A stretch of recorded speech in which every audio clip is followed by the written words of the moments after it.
Part 27, Who the Fuck Did I Marry? So here's where we are at, and here's what we can establish. Number one, I ran an initial background check on the social security number that was on our marriage license. Nothing came back. I subsequently applied for another job. In that job, I had to fill out a background packet. The background packet asked for my spouse's name, date of birth, and his social security number. The social security number on the background packet for the new job did not match the social security number that he gave me for our marriage license. If you are confused, I believe it's in part 25 or part 26 that I explain that. So we can establish that I then ran a background check on the new social security number that was on my background packet. It came back with states that the social security number apparently had lived in. Those states were Georgia, Pennsylvania, Rhode Island. Okay.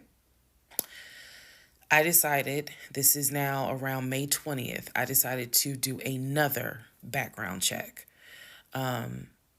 And I paid to do another background check. This time, I did it with a different company, and not only did it give me the not only did it give me the states, it gave me addresses, and it also gave me names of people who were like associated with Legion and that address.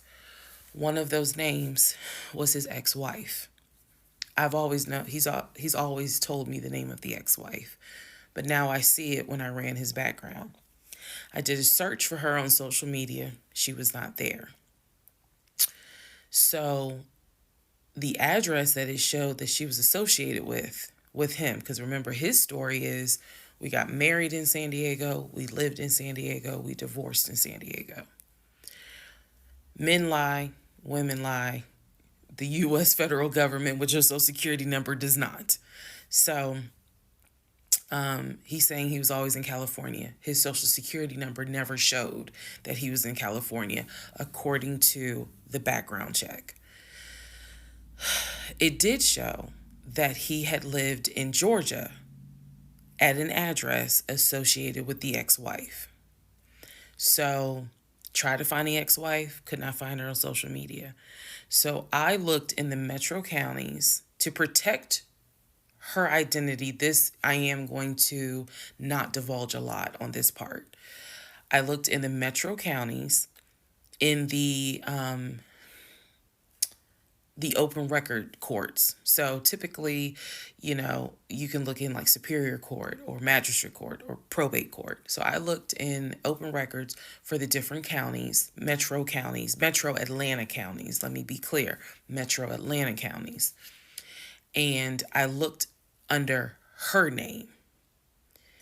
And I found where they had filed for divorce in a metro Atlanta county.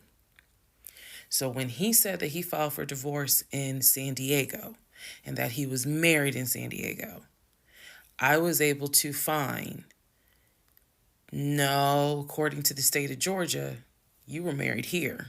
You were divorced here.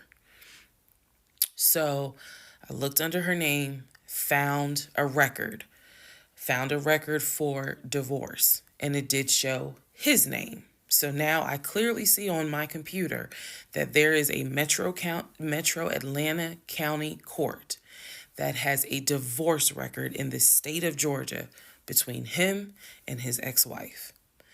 So I did what any rational person would do. Because this is still kind of COVID time. Not really. It had nothing to do with COVID. Let me take that back. Because of the parameters of the court, you can only do the open records request in person. I did what anybody would do. I told my boss I had to go. I grabbed my purse, grabbed my keys, and I drove to the court to do the open records request in person. The open records request was for the divorce documents. Go back in the series, and remember I did a background on the ex-wife. I told you all exactly what was told to me. He met her in California. He married her in California. He divorced her in California because she cheated on him. He filed for divorce. She tried to get spousal support. It was going to be a little ugly. He was helping her with the kids. That was the story that was told to me. So, went to the court, filled out the paperwork, got the open records request for the divorce decree, for the divorce records. First thing I see, he didn't file, she did. Second thing I see, they didn't make it more than 6 months. I see the date of marriage. I see the date of dissolution. 6 months. Third thing I see, he was served in Metro Atlanta, which means that at the time of the divorce, he was living in Metro Atlanta. California was never mentioned. Fourth thing I see, he filed what is called a pauper affidavit. If you don't know what that is, I'm going to do my best to explain it real quick. Basically, he filed an affidavit with the court saying that he is so poor, he could not afford the fees to pay for a divorce. He couldn't afford a filing fee. He couldn't afford a service fee. That is what a pauper affidavit is for. All of this is in the divorce documents. She had filed. She said it was irreconcilable differences. She was not requesting any money whatsoever. And both of them had signed a pauper affidavit. He was served in Georgia at his previous employment. According to the divorce documents, he was served at like a grocery store. That is what was listed as his employer. And it had a date of when he was served. So I see all of this in one day. I also see where on the divorce documents, she listed her name, her address, and her phone number. So I did what any rational person would do. I wrote down the phone number. There was a 50-50 chance that the number was already disconnected. She could be like me. I'm one of those people. Honey, you can sneeze at a 27-degree angle. I will change my number so quick, you ain't even know what hit you. You can talk to me at 5 o'clock, and at 5:05, my number has been changed. So she could have been like me, and the number is not even active. Or she could be like some people I know who have kept their number since kindergarten. Either way, I wrote the number down. I left the court, and I immediately went back to work.